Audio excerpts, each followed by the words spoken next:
nakababahalang balita. Tira! Brigada! Sa mga nagdaang araw, syempre, at mga nagdaang taon, nagdaang linggo, lagi natin pinag-uusapan, partner, yung paghahanda natin dito mga ginagawang aggression ng China sa West Philippine Sea. Tira! Brigada!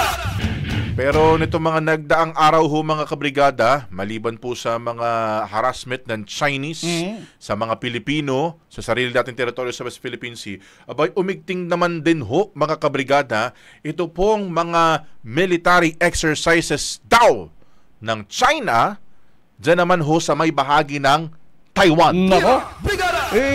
Doon na naman sila maggugulo, Brigada Gabs.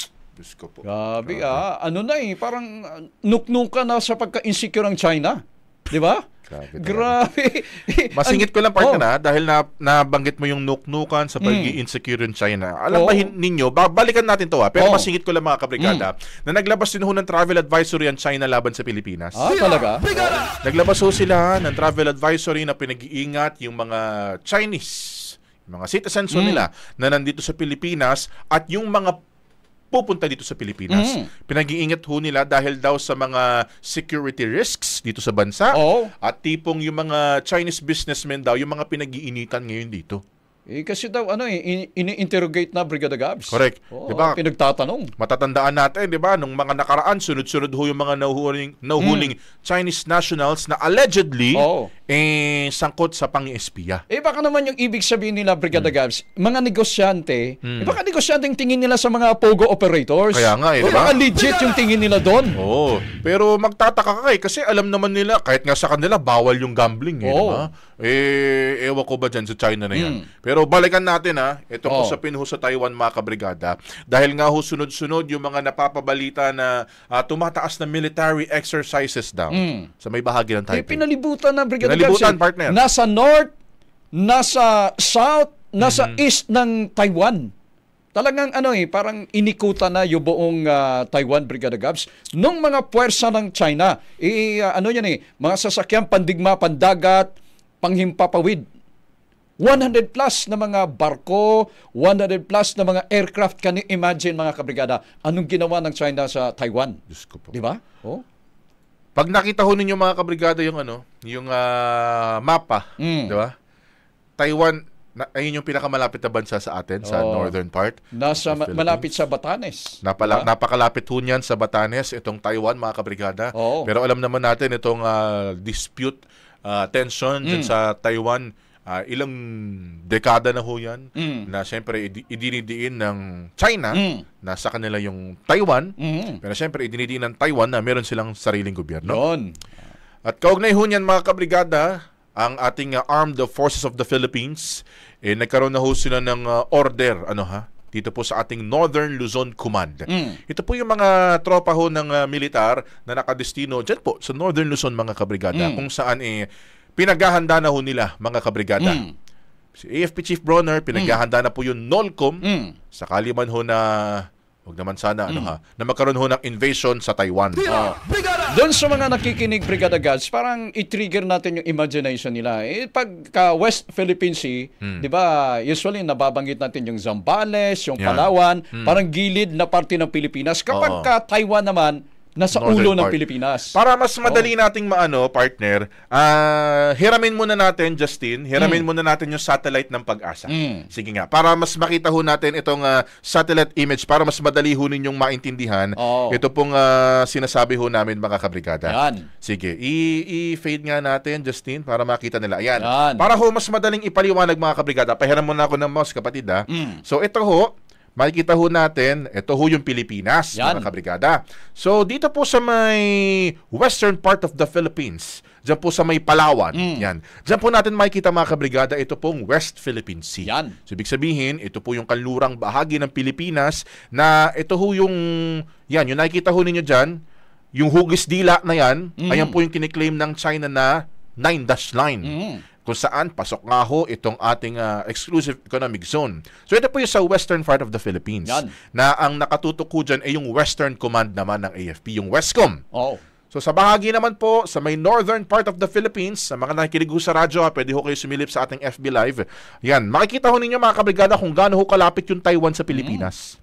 Nasa ulo na ng Pilipinas, Brigada Gabs. Oh, di ba? Luzon Strait. Ayan, makikita ho natin yung mga pinakahuling isla ng Batanes. Yan, yung Basco. Basco, Batanes, hanggang sa kaduluduluhang isla ng Batanes. Ilang kilometro lamang ho yung layo niyan mula sa Taiwan, mga kabrigada. Ito ho yung bahagi ng Taiwan, no? Oh. So pinaghahanda ho ngayon, mga kabrigada, ang ating NOLCOM. Yung mga tropa ho natin na nakadestino dyan sa northern part of the Philippines sa anumang posibleng mangyari. At partner, syempre, maliban ho doon sa mga sinasabi ho natin na paghahanda para sa posibleng anumang invasion, partner, yung kapakanan din ng ating mga Filipinos na nakatira ho dyan sa Taiwan. Dami mga Pilipino doon, Brigada Gabs. 250,000 Diba? na mga Pilipino, Brigada Gabs, yung mga nagtatrabaho doon. Yung iba doon na nakatira. Correct. 250,000 mga kabrigada, sangkapat na milyon ng mga Pilipino yun nandyan ho ngayon sa Taiwan, mga kabrigada. At ang pinaghahandaan po ng AFP, siyempre maliban nga po sa invasion, nabagdaman ho sana yung posibleng pag-rescue, pagpapauwi doon po sa ating mga kababayan sa Taiwan. Napakasensitibo ng China kapag pinag-uusapan natin, Brigada Gabs, yung Taiwan, di ba? Dati kinongratulate ni President Marcos yung bagong halal na presidente doon. Di ba nagalit yung China? Na-trigger yung China. Kasi di ba syempre meron nga silang pinairal na One China Policy. One China Policy. Diba? Na ang Taiwan ay bahagi ng China. Well, dito naman sa Pilipinas, siyempre bilang bahagi ng diplomatic affairs, kumikilala rin tayo dun sa One China Policy. Pero siyempre, hindi mo naman maiwasan na hindi natin batiin yung bago nilang leader. Di ba? Talaga namang may sila na-elect na bagong leader doon. Di ba? That's for reality, di ba? Totoo naman yun So pag binati natin. So kung hindi kinikilala ng China, ikinikilala ng mga 23 million na mga Taiwanese. 23 million ang populasyon ng Taiwan, Brigada Gabs.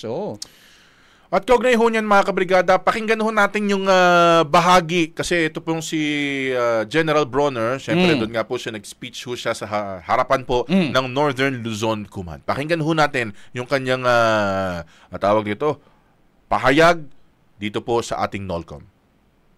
Let me give you this challenge, this further challenge. Do not be content with securing just the northern hemisphere up to Mavulis Island. Start planning for actions in case there is an invasion of Taiwan. Okay? So extend na natin yung sphere of operations natin. Because if something happens to Taiwan, inevitably we will be involved. There are 250,000 OFWs working in Taiwan, and we will have to rescue them. Yun, mga kabrigada. So pinaghahandaan. Sabi niya, hindi maiiwasan. Hindi pwedeng hindi ma-involve ang Pilipinas. Hindi pwede. Hindi pwedeng hindi tayo maapektuhan. Bukod sa malapit, maraming mga Pilipino doon. Correct. So makikita ho natin dito, mga kabrigada, yung effect if ever man ho na magkaroon nga ng invasion dyan po sa Taiwan. Uminit ang ulo ng China, Brigada Gabs. Di ba nang bumisita yung Defense Secretary ng US, si Hegseth, sa Pilipinas, then after nauna ba ng Pilipinas bago pumunta ng Japan? Pinakauna yung Pilipinas. Pinakauna yung Pilipinas. Unang stop niya yun dito sa kanyang Asian tour. Uminit ang ulo ng China, di ba? Tinawag na parasitic worm yung presidente ng Taiwan, Brigada Gabs. At kasabay nun, inilunsad yung military exercise. So dami ba naman ng mga lugar, di ba? Doon pa sa paligid ng mga teritoryo ng Taiwan. Diyos ko po. Hindi tayo may world war na yung presidente ng Taiwan at saka yung China, Brigada Gabs. Kumbaga ba, hindi naman tayo nagke-create ng dito, di ba? Ng threat, di ba? Takot. Pero pinaabot ho namin sa inyo yung mga posibleng, yung mga eventualities, di ba? At ito nga hong announcement na ni General Bronner sa ating NOLCOM na dapat maging handa sila. Dapat ganun, dapat handa . Hindi natin alam kung anong mangyayari. Kung walang mangyayari, thank you kasi walang nangyari. Diba? At saka, syempre, part nyo ng preparation. Pero kung may mangyari, Wag naman sana mga kabrigada, dapat laging handa yung gobyerno ng Pilipinas sa repatriation ng mga Correct. Pilipino. Oo, at nabanggit nga ni Bronner, 'di ba, General Bronner, na pinaghahandaan nila yung posibleng pagpapauwi, pero from the side of the government partner, siguro yung possible repatriation yet to hear pa tayo. Siguro baka ngayong bago magtanghali, magkaroon na sila ng mga hakbang hudyaan or paliwanag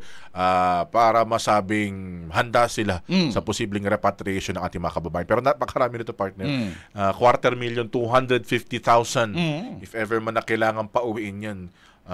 Katakot-takot na transport. Parang yung insecurity ng China, Brigada Gabs, kasi nga, di ba, mula noon, yung touring nila sa Taiwan, talagang sakop ng kanilang teritoryo, di ba? Sinasabi nga nila, ito'y renegade province, itong Taiwan. Gusto nilang sakupin yung Taiwan, kontrolin yung Taiwan, yung mga Taiwanese naman, gusto may sarili silang gobyerno. And mas tumindi yung interest ng China, syempre, parang umaaligid yung US, di ba? Yung US, di ba? Pilipinas, Japan, na pawang mga malalapit na bansa dyan sa Taiwan. Kaya, naglunsad na nga ng military exercise. Kumbaga ba pinapakita na nag-show of power sila dyan sa palibot na yan. Lalo na nga ho, after ng pagbisita ni Pentagon Chief Hegseth dito po sa mga areas na yan. At kaugnay ho niyan mga kabrigada, may kinalaman din ho dyan yung ating katanungan para sa araw na ito. Kung kayo ho ang tatanungin, kabrigada, dapat nahubang pauwiin na muna itong ating mga kababayan dyan ho sa Taiwan, mga kabrigada. 250,000 of them. Kailangan na hubang i-repatriate ho muna dito hanggang habang napakainit pa ho ng tensyon dyan po sa rehiyon na yan.